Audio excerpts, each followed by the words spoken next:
देखिए, हॉर्मूज में तनाव बहुत ज्यादा बढ़ गया है और जो सबसे बड़ी खबर है हॉर्मूज से, हॉर्मूज में खास तौर पर ओमान के पास भारत के एक जहाज हाजी अली पर अटैक हुआ और हाजी अली को डुबो दिया गया। इस जहाज में 14 क्रू मेंबर्स थे जिनको ओमान की नौसेना ने बचा लिया। जैसे ही इस जहाज पर हमला हुआ उसके बाद ओमान की नौसैनिक आए और उन्होंने भारत के सभी क्रू मेंबर्स को बचा लिया। अब सवाल ये है कि भारत के इस जहाज पर हमला क्यों हुआ और हाजी अली को किसने डुबोया। देखिए, इसको लेकर अभी तक ये बात साफ नहीं हुई है कि इस पर हमला किसके द्वारा किया गया। ईरान की तरफ से कुछ नहीं कहा गया है, ना ही भारत की तरफ से किसी तरह का आरोप किसी पर लगाया गया है। लेकिन इसको लेकर दो थ्योरी सामने आ रही है। पहली थ्योरी के मुताबिक ये फॉल्स फ्लैग ऑपरेशन था और चूंकि ईरान के विदेश मंत्री इस समय भारत के दौरे पर हैं, इसीलिए ईरान को बदनाम करने के लिए इस जहाज पर हमला किया गया। देखिए, हमला बेहद रहस्यमय था। ना तो किसी तरह की कोई वार्निंग दी गई, ना कोई कम्युनिकेशन हुआ और सीधा इस जहाज को हिट कर दिया गया। ईरान की तरफ से या आईआरजीसी की तरफ से जब भी इस तरह की कोई कार्रवाई हुई है पहले, तो वार्निंग दी जाती है जहाजों को कि आप या तो हमारे एरिया से बाहर चले जाइए या आप बिना परमिशन के आगे बढ़ रहे हैं, आपको आगे नहीं बढ़ने दिया जाएगा। लेकिन इस बार ऐसी कोई वार्निंग नहीं थी और सीधा हाजी अली पर हमला कर दिया गया। या तो ये ड्रोन स्ट्राइक थी या किसी मिसाइल से हमला किया, या फिर हो सकता है किसी टॉर्पीडो से भी हमला किया गया। यानी सवाल ये है कि अगर ईरान ने ये हमला किया तो बिना वार्निंग के हमला क्यों किया। इसीलिए ये कहा जा रहा है कि कहीं ये फॉल्स फ्लैग ऑपरेशन तो नहीं है। क्या अमेरिका के किसी जहाज से ये हमला किया गया या किसी और देश की तरफ से ये हमला किया गया और आरोप ईरान पर लगाने की कोशिश की गई, क्योंकि ईरान के विदेश मंत्री इस समय भारत के दौरे पर हैं और भारत और ईरान के बीच संबंधों को खराब करने के लिए ये फॉल्स फ्लैग ऑपरेशन किया गया है। देखिए, अभी इस पूरे मामले की जांच जारी है, लेकिन इसकी हकीकत अभी सामने नहीं आई है। वही एक और खबर ये है कि एक जहाज को जो कि यूएई से चला था उसे कैप्चर कर लिया गया है, लेकिन ये जहाज अभी किस तरफ जा रहा है और किसके कब्जे में है, इसको लेकर भी तस्वीर साफ नहीं है। लेकिन जिस तरह से भारत के जहाज पर हाजी अली पर हमला किया गया बिना किसी वार्निंग के, ये बेहद संदेह पैदा करता है कि आखिर इस पर हमले का मकसद क्या था और किसके इशारे पर ये हमला किया गया। इसको लेकर भारत की सरकार ने सख्त आपत्ति जताई है और ये कहा है कि इस तरह के हमले बर्दाश्त नहीं किए जाएंगे। देखिए, गौर करने वाली बात यह भी है कि अगर ईरान के विदेश मंत्री जब भारत में हैं, ऐसी स्थिति में ईरान की सेना भारत के किसी जहाज को क्यों निशाना बनाएगी। देखिए, ये एक ऐसा सवाल है जो तमाम एक्सपर्ट ये पूछ रहे हैं कि जब ईरान के विदेश मंत्री भारत के दौरे पर हैं और लगातार ईरान ने ये वादा किया है कि भारत को ऑयल सप्लाई जारी रहेगी हॉर्मूज से, और इस वक्त की बड़ी खबर है भारत का एक और बड़ा जहाज सनशाइन जो है वो हॉर्मूज को क्रॉस कर चुका है सही सलामत और भारत की तरफ बढ़ रहा है। यानी एक तरफ हॉर्मूज से वो जहाज पार करके भारत की तरफ बढ़ रहा है सनशाइन, और दूसरी तरफ हाजी अली पर हमला हो जाता है ओमान के करीब। ये वो इलाका भी है जहां पे अमेरिका के डिस्ट्रॉयर्स भी हैं। इसलिए हाजी अली पर ये हमला बेहद संदेहास्पद है। जब तक इसकी पूरी जांच सामने ना आ जाए तब तक ये नहीं माना जा सकता कि ये हमला किसने किया है। और मैं सीधा मुद्दे पर आना चाहता हूं। डोनाल्ड ट्रंप और जिनपिंग की मुलाकात में कुछ ऐसा हुआ जिसने पूरी दुनिया को हैरान कर दिया है और मानो अमेरिका और डोनाल्ड ट्रंप के तो पैरों तले जमीन ही खिसक गई है। देखिए, मीटिंग चल रही थी, जिनपिंग बैठे हुए थे, सामने डोनाल्ड ट्रंप बैठे हुए थे। इसी दौरान जिनपिंग ने एक ऐसी बात कह दी कि डोनाल्ड ट्रंप के चेहरे पर हवाइयां उड़ने लगी और जिनपिंग ने दूसरे शब्दों में कहें तो सीधी सीधी डोनाल्ड ट्रंप और अमेरिका को धमकी दे दी है, वो भी बिल्कुल सामने डोनाल्ड ट्रंप के मुंह पे। देखिए, चाइनीज प्रेसिडेंट ने क्या कहा, शी जिनपिंग ने क्या कहा। Chinese President Xi Jinping issued a dramatic warning to US President Donald Trump during their high-stakes summit in Beijing, saying that Taiwan issue could push China and United States into direct conflict if mishandled. Jinping ने ये कहा Donald Trump से कि अगर Taiwan के मुद्दे को miss handle किया तो चीन और अमेरिका के बीच सीधे हालात बिगड़ जाएंगे और आमने सामने हो जाएंगे चीन और अमेरिका। ये बात उन्होंने ऐसे समय में कही, देखिए उन्होंने जो एग्जैक्ट वर्ड्स का इस्तेमाल किया है, Taiwan issue could push China United states into a direct conflict, यानी दोनों में सीधा जो है द्वंद्व हो जाएगा और युद्ध वाली स्थिति भी बन सकती है। इशारों इशारों में ये बात कह दी जिनपिंग ने और सामने बैठे थे डोनाल्ड ट्रंप। देखिए इस मीटिंग में काफी लंबी चली, 3 मीटिंग्स हुई अलग अलग और 2-2 ढाई घंटे की मीटिंग्स हुई। उसमें जिनपिंग भी मौजूद रहे, ट्रंप भी मौजूद रहे।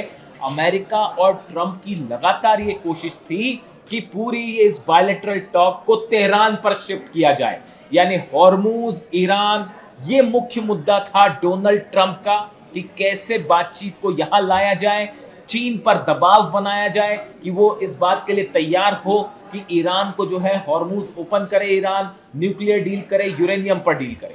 ये कोशिश के साथ डोनाल्ड ट्रंप बैठे चीन के दौरे पर, लेकिन हुआ ये कि चीन ने मुद्दे को तेहरान से ताइवान शिफ्ट कर दिया और इस मीटिंग में नंबर 1 मुद्दा हो गया ताइवान। देखिए जो खबर है, खबर के मुताबिक आपको ये समझना पड़ेगा कि 2 चीजें हैं। पहली बात तो ये है कि ताइवान को लेकर अमेरिका की संसद से एक प्रस्ताव पास हो चुका है जिसमें अरबों रुपए के हथियार अमेरिका ने ताइवान को प्रोवाइड करने का समझौता कर लिया है, जिसको लेकर जो है सीनेट ने, अमेरिकी सीनेट ने उस प्रस्ताव को पास कर दिया। अभी हालांकि डोनाल्ड ट्रंप ने ओके नहीं किया। समझौता क्या था? अरबों रुपए का डिफेंस सिस्टम दिया जाएगा ताइवान को, मिसाइल्स दी जाएंगी ताइवान को, हो सकता है फाइटर जेट्स भी दिए जाएं। ये बात चीन को कतई नागवार गुजर रही थी और चीन नहीं चाह रहा था कि किसी तरह का इंटरफेरेंस हो। अब डोनाल्ड ट्रंप शायद इस बार्गेनिंग पावर के साथ वहां पहुंचे थे कि आप जो है वो ईरान को मनाइए वरना हम ताइवान को हथियार दे देंगे, और इस टाइप का शायद उनका मूड था। लेकिन जिनपिंग ने उस बाजी को पलट दिया, बायलैटरल समिट में सामने ही बैठ के, और बात छेड़ दी ताइवान की। यानी बात होनी थी तेहरान पे, वो आ गई ताइवान पे, और उसके बाद चीन की तरफ से सीधा मुंह पर यह बात कह दी गई कि अगर आपने ताइवान को मिस हैंडल किया तो आमने सामने वाली स्थिति हो जाएगी अमेरिका की और चीन की। इस बात के लिए डोनाल्ड ट्रंप कतई तैयार नहीं थे। आप ट्रंप की बॉडी लैंग्वेज देखिए इस मीटिंग में, ट्रंप ने जिस तरह से इन बातों का जवाब दिया आप उन्हें देखिए। पूरी समिट के दौरान डोनाल्ड ट्रंप एक डिफेंसिव मोड में दिखाई दे रहे हैं। जिस तरह के बयान अमेरिका में देते हैं डोनाल्ड ट्रंप की, ऐसा कर देंगे वैसा कर देंगे, वो सब की सब जो उनका स्टाइल है वो हवा हो गया चीन आके, और पूरे समिट के दौरान वो डिफेंसिव मोड में दिखाई दिए। अपने साथ कई सारे सीईओज लेके पहुंचे अलग अलग कंपनीज के। वो जो डील्स हो रही हैं वो डील हो रही है, देखिए business deal, trade deal, tariff पर बात, सोयाबीन पे बात और एआई पर बात, ये सब चीजें अलग है। लेकिन चाइना ने ये बात साफ रख रखी थी कि हमारा मुद्दा ताइवान, बात नंबर 1। बात नंबर 2, ईरान के मुद्दे पर देखिए ये बात सच है कि हॉर्मूज बंद है तो उससे चीन के जहाज भी नहीं निकल पा रहे। ये बात साफ है कि चीन के जहाज भी वहां फंसे हुए हैं, और बड़ी सारी हॉर्मूज में देखिए हालात ऐसे हैं कि किस देश के जहाज कहां फंसे हुए हैं, और दूसरा हमले कौन कर रहा है, वहां पे जो टैंकर्स पे, जहाजों पर हमले हो रहे हैं वो भी कौन हमले कर रहा है, ये बात अभी साफ नहीं है। देखिए वहां इतनी सारी पार्टीज हैं। इस तरह का फॉल्स फ्लैग ऑपरेशन यूएई को लेकर भी सामने आया है कि भाई हमले हुए यूएई पे, क्या वाकई वो ईरान ने किए थे या किसी दूसरी कंट्री ने ईरान पर आरोप लगाने के लिए हमले किए। वैसी हालत इस समय हॉर्मूज में है। अगर हॉर्मूज में किसी देश के जहाज पर हमला हो रहा है तो वो हमला कौन कर रहा है, ये भी अपने आप में एक बड़ा सवाल है, जिसकी जब तक जांच ना हो तब तक ये पता लगाना ही बेहद मुश्किल है। क्योंकि हॉर्मूज में इस समय कई देश की सेनाएं मौजूद हैं, अमेरिकन फोर्सेस भी हैं वहां पे, और यूरोपियन देश की सेना भी है, और देखिए कई सारे यूएई भी लगा हुआ है। कई वहां पे फोर्सेस है जिसमें कौन कब कहां किस पर हमला कर देगा कोई भरोसा नहीं है। अगर कोई ड्रोन आके किसी जहाज पर गिर रहा है, मिसाइल हिट कर रही है, तो आप यही पता नहीं लगा पाएंगे कि हमला किया किसने। इन हालात में अमेरिका की कोशिश ये थी कि ईरान पर, चीन पर दबाव बना के ईरान पर डील की जाए। लेकिन चीन इस बात को अच्छी तरह से समझता है कि डोनाल्ड ट्रंप की किसी भी बात को लंबे रूप में विश्वासजनक नहीं माना जा सकता। ये बात लगातार जो है अली खamenei साहब भी कहते रहे, ईरान भी इस बात को लेकर चलता है कि भाई वो सुबह कुछ बयान देते हैं, शाम को कुछ बयान देते हैं और रात को कुछ बयान देते हैं। इसलिए डोनाल्ड ट्रंप चीन में जाके क्या कह रहे हैं, इस बात को चीन ने ज्यादा गंभीरता से नहीं लिया। देखिए, बिजनेस डील्स होना अपनी एक अलग बात है, टैरिफ को लेकर डील्स होना अलग बात है, ट्रेड डील्स होना अलग बात है, बहुत अच्छी बात है, वो दोनों देशों के बीच में संबंध आपस में चल रहे हैं, वो ठीक है। लेकिन ईरान को लेकर चीन इस बात को साफ साफ समझता है कि ईरान उसका पुराना एलाई है, काफी समय से ईरान और चीन के संबंध है। ऑयल बिजनेस बड़ा 45% चीन का ऑयल जो है वो ईरान से आ रहा है और उसकी सप्लाई इस समय मुश्किल में है। वेनेजुएला का ऑयल रुक चुका है, ईरान के ऑयल को लेकर जो है समस्या पैदा है। तो चाइना इस पूरे मामले को अपने हिसाब से हैंडल करना चाह रहा था। वो अमेरिका की इस दबाव में आने को तैयार नहीं था कि भाई ताइवान को हथियार दे देगा अमेरिका, इस चक्कर में वो ईरान पर दबाव बनाए, खासकर इस हालात में जब डोनाल्ड ट्रंप ईरान से पिटकर चीन पहुंचे। बड़े सारे एक्सपर्ट्स की राय, आपके 16 के 16 बेस जल गए, आप हॉर्मुज को नहीं खुलवा पा रहे हैं, आप डील नहीं करवा पा रहे हैं, ना न्यूक्लियर डील हो पा रही है, ना यूरेनियम को लेकर कोई डील हो पा रही है, यानी डोनाल्ड ट्रंप सत्ता परिवर्तन कर पाए। यानी अमेरिका के जितने उद्देश्य ईरान में थे वो सब के सब फेल हो गए। अब ऐसी स्थिति में आखिरी चारा अगर डोनाल्ड ट्रंप के पास कोई बचता है तो वो है चीन, कि किसी तरह से चीन को अपने फेवर में करके ईरान पर जो है दबाव डाल के या तो कोई डील करवाई जाए या अमेरिका को जीता हुआ घोषित कर दिया जाए, किसी तरह से अपनी साख बचाए डोनाल्ड ट्रंप, सबसे बड़ा उद्देश्य ये था। लेकिन चीन इस बात अच्छी तरह से समझता है कि चीन ने जब आप वैसे भी देखें कि इस पूरी बातचीत के दौरान जब जब ऐसे मौके आए, जब शी जिनपिंग और डोनाल्ड ट्रंप आमने सामने थे, एक साथ थे, तो उसमें शी जिनपिंग की प्रतिक्रियाएं बड़ी सधी हुई थी। वो वैसे ही बहुत ज़्यादा नहीं बोलते, बहुत ज़्यादा हावभाव नहीं देते, और ऐसी स्थिति में डोनाल्ड ट्रंप की जो एक देखिए, ताइवान पर एक तो उनसे सवाल पूछा गया, उन्होंने कोई जवाब नहीं दिया। यानी ताइवान के मुद्दे पर चीन जो है वो भारी पड़ा अमेरिका के ऊपर, इसमें दो राय नहीं। अमेरिका चीन से ईरान को लेकर जो चीजें करवाना चाह रहे थे वो भी अभी साफ नहीं है। देखिए, खबर इस तरह की है, अमेरिका के कुछ अखबारों में ये खबर छपी है कि चीन ने मध्यस्थता के लिए कुछ शर्तें रखी। अब देखिए, बड़ी हैरान करने वाली बात, उधर ईरान कह रहा है कि हम जो है इस मुद्दों के पे कोई बात नहीं करेंगे, न्यूक्लियर बात नहीं करेंगे, हम यूरेनियम पे बात नहीं करेंगे। तो चीन वाली तो शर्तें अलग ही है, वो अपनी बात पे अड़ा हुआ है।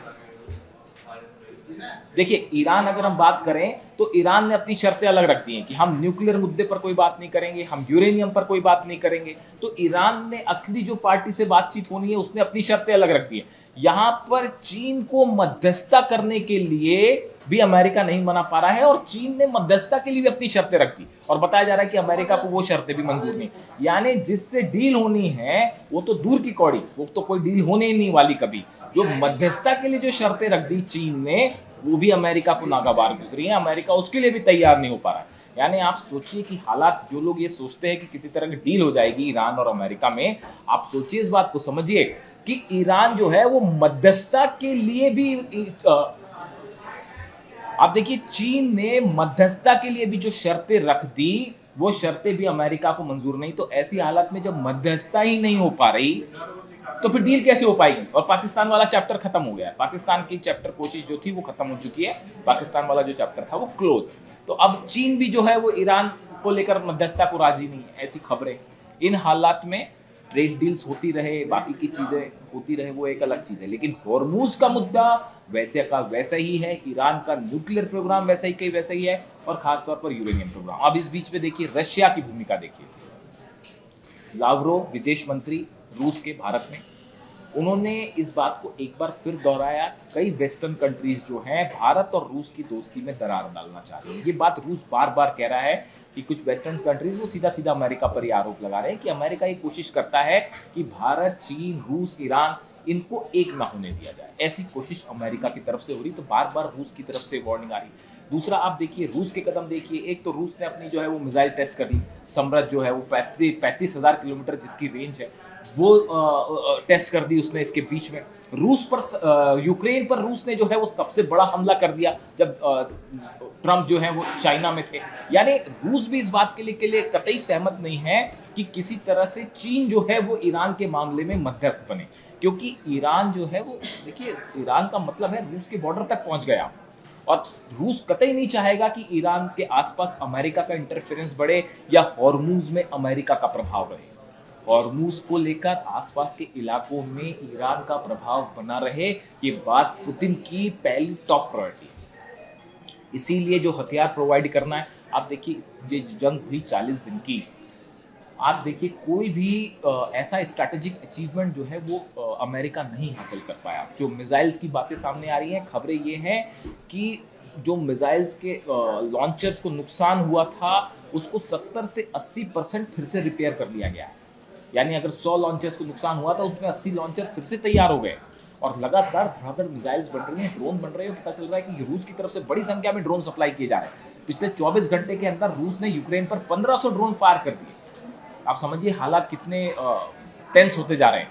ऐसे में हॉर्मूज को लेकर और ईरान को लेकर क्या बातचीत हुई चाइना और अमेरिका में, क्या किसी तरह की कोई पर्दे के पीछे बात हुई है, इसका इंतजार आज शाम तक संभवतः ये माना जा रहा है कि चीन की तरफ से अब जो बात की जाएगी ईरान से या ईरान के विदेश मंत्री से, उसमें ये बात साफ होगी कि चीन का रुख क्या है। लेकिन एक बात साफ है, डोनाल्ड ट्रंप जिस मकसद से चीन गए थे, खासकर हॉर्मूज और ईरान को लेकर, वो दाल फिलहाल ट्रंप की गलती हुई नहीं दिखाई दे रही। यानी रूस, पुतिन, जिनपिंग और ईरान, ये तीन की जो जोड़ी है वो ट्रंप के उस प्लान पर भारी पड़ती दिखाई दे रही है जिस प्लान के साथ डोनाल्ड ट्रंप पहुंचे। ये अमेरिका के विदेश नीति की जैसी जो खबरें सामने आ रही हैं कि अगर हॉर्मूज को लेकर या यूरेनियम को लेकर या न्यूक्लियर प्लान को लेकर कोई सहमति नहीं बन पाई, तो इन हालात में ये अमेरिका की विदेश नीति को बहुत बड़ा झटका हो सकता है।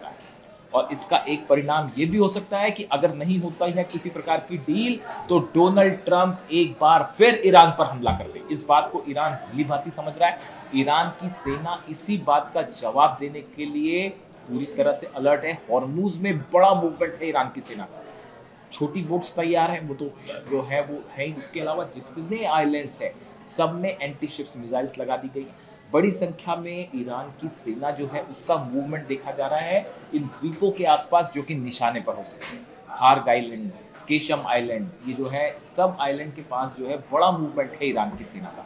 यानी अगले 24 से 48 घंटे में ये बात तय होने जा रही है कि क्या चीन किसी तरह की कोई भूमिका निभाने जा रहा है अमेरिका और ईरान के बीच में, या फिर ये चैप्टर भी खत्म है और जंग ही एकमात्र रास्ता है। यानी ट्रंप की चीन विजिट से अमेरिका को वो लक्ष्य हासिल नहीं हो पाए जिसको लेकर डोनाल्ड ट्रंप चीन पहुंचे। अंदर की क्या बातचीत है, चीन का क्या रुख होता है, वो 24 घंटे में सामने आएगा। लेकिन फिलहाल जो बात है उसके मुताबिक ईरान ने डिप्लोमेसी के स्तर पर, जंग के स्तर पर, साथ साथ अब डिप्लोमेसी के स्तर पर भी एक बड़ी बढ़त बना ली है अमेरिका।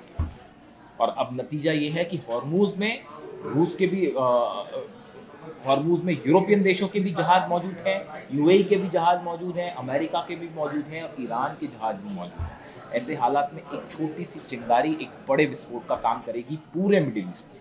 यानी जंग होगी या बातचीत अगले 24 से 48 घंटे में तय हो जाएगा। वीडियो कैसा लगा कमेंट करके जरूर बताइए। Thank you so much.